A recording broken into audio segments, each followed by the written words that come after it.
Hi ಎಲ್ಲರಿಗೂ. ನಾನಿವತ್ತು GSP dish ಬಟಾಟೆ ಉಮ್ಮಣ್ಣು ಮಾಡುವ ವಿಧಾನವನ್ನು ತಿಳಿಸುತ್ತೇನೆ. ಇಲ್ಲಿ ನಾನು ಅರ್ಧ ತೆಂಗಿನಕಾಯಿ ತುರಿ, 10 ಫ್ರೈ ಮಾಡಿದ ಒಣಮೆಣಸು, ಸ್ವಲ್ಪ ಹುಳಿಯನ್ನು ಹಾಕಿ ಮಸಾಲ ಮಾಡಿದ್ದೇನೆ. ಒಂದು ಬಟಾಟೆ ಮತ್ತು ಸ್ವಲ್ಪ ಗೇರು ಬೀಜವನ್ನು ನಾನು ಬೇಯಿಸಿದ್ದೇನೆ. ಬಟಾಟೆಯನ್ನು ಚೆನ್ನಾಗಿ ತೊಳೆದಿದ್ದೇನೆ. ಇದರ ಸಿಪ್ಪೆ ತೆಗಿಲಿಲ್ಲ, ಯಾಕೆಂದರೆ ಸಿಪ್ಪೆ ಸಮೇತ ಹಾಕಿದರೆ ಪರಿಮಳ ಒಳ್ಳೆ ಬರ್ತದೆ ಪದಾರ್ಥಕ್ಕೆ. ಬಟಾಟೆಯನ್ನು ನಾನು ಚಿಕ್ಕ ಚಿಕ್ಕ ಪೀಸಾಗಿ ಕಟ್ ಮಾಡಿದ್ದೇನೆ.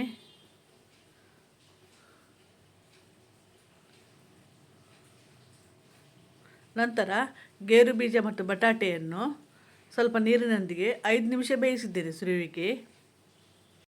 ನಾನು ಬಟಾಟೆಯನ್ನು ಕುಕ್ಕರಲ್ಲಿ ಬೇಯಿಸಲಿಲ್ಲ.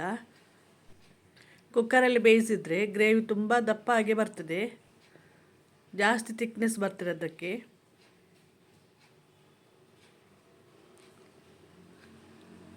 ಒಂದು ಕುದಿ ಬಂದ ನಂತರ ರುಚಿಗೆ ತಕ್ಕಷ್ಟು ಉಪ್ಪನ್ನು ಹಾಕಿ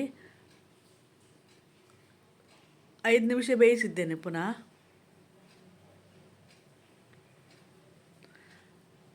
ಬಟಾಟೆ ಅರ್ಧ ಬೆಂದ ನಂತರ ಗ್ರೈಂಡ್ ಮಾಡಿದ ಮಸಾಲೆಯನ್ನು ಹಾಕಿ ಮಿಕ್ಸ್ ಮಾಡಿದ್ದೇನೆ.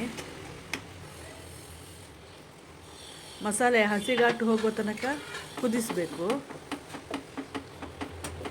ಆಗ ಬಟಾಟೆ ಸಹ ಬೆಂದು ಬರ್ತದೆ ಒಳ್ಳೆಯದಾಗಿ.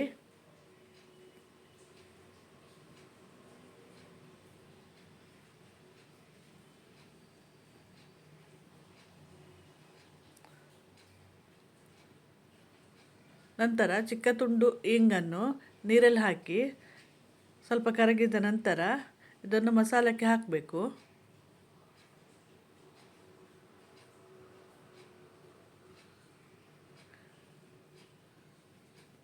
ಈ ಪದಾರ್ಥಕ್ಕೆ ಇಂಗೆ ಮೇನ್ ಟೇಸ್ಟ್ ಇದಕ್ಕೆ.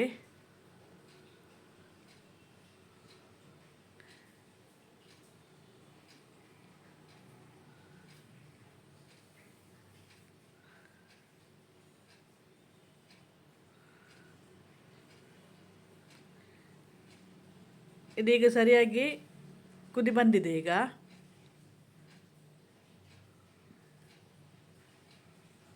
ಬಟಾಟೆ ಸಹ ಚೆನ್ನಾಗಿ ಬೆಂದಿದೆ ಇದರಲ್ಲಿ.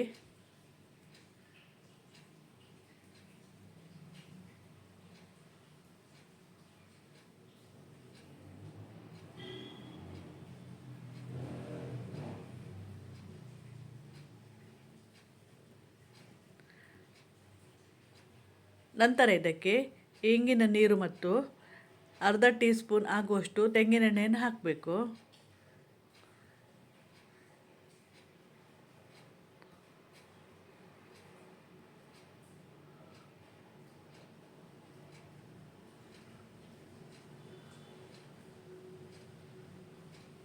ಇದನ್ನು ಸರಿ ಮಿಕ್ಸ್ ಮಾಡಬೇಕು.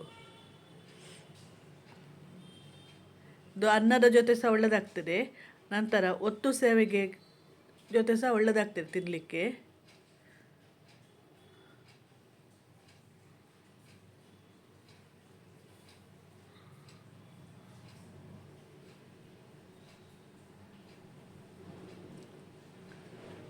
ನಿಮಗೆ ಈ ರೆಸಿಪಿ ಇಷ್ಟವಾದಲ್ಲಿ ಲೈಕ್, ಶೇರ್, ಸಬ್ಸ್ಕ್ರೈಬ್ ಮಾಡಿ. Thank you for watching.